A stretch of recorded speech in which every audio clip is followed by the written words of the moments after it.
Problematična sam devojka, kako kaže Miroljub Kamenjarka, ali počela sam da slušam Miroljuba i želim da budem moralna. Kako to da postignem? Draga devojko,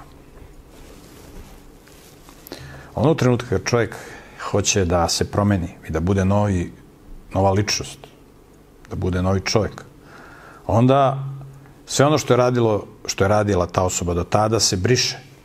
Pred Bogom se briše.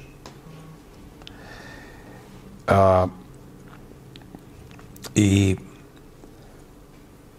osoba postaje novi čovjek.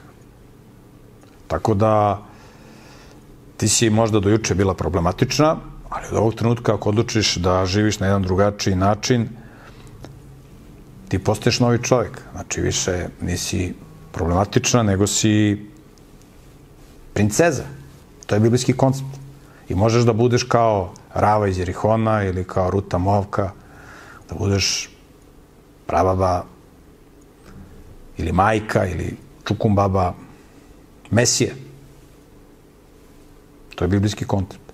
Tako da ono što je bitno, to je da prestaneš da radiš loše stvari i da počneš da radiš dobre stvari. Polako, kao što piše u Bibliji. Zapovest po zapovest, pravilo po pravilo, ovde malo, onda malo. Znači, nabaviš Bibliju, kreneš da radiš na sebi, uvodiš reforme, sklanjaš se od lošeg društva, vežbaš se da radiš dobre duhovne i fizičke stvari i polako radiš na svom karakteru. Kraj priče. Moraš se boriš.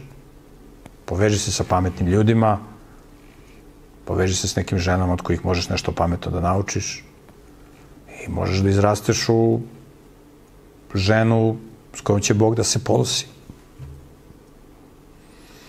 Jedine dve žene koje se spominju u Hristovom rodoslovu su žene koje su svi smatrali problematičnim. Rava iz Jerihona, znači Hananejka, to ti je jedan od najgorih naroda u istoriji, i Ruta Moavka. Moavci su isto jedan od najgorih naroda u istoriji. Iz ta dva naroda su iznikle žene koje su se okrenule Bogu i Bog ih je čak stavio u rodoslov u Bibliji i spomenuo njihova imena. Tako da, tako i ti možeš da budeš upisana zlatnim slovima u nebeskim knjigama ako budeš radila na sebi, ako se promeniš i onda ti više nisi ono što si nekad bila. To je bila neka druga osoba koja je umrla, ti si sad, to se zove novo rođenje po Bibliji. To ne važi samo za tebe, nego za sve koji hoće da se promene i da budu vitezovi, princeze. Eto, to je odgovor na tvoje pitanje.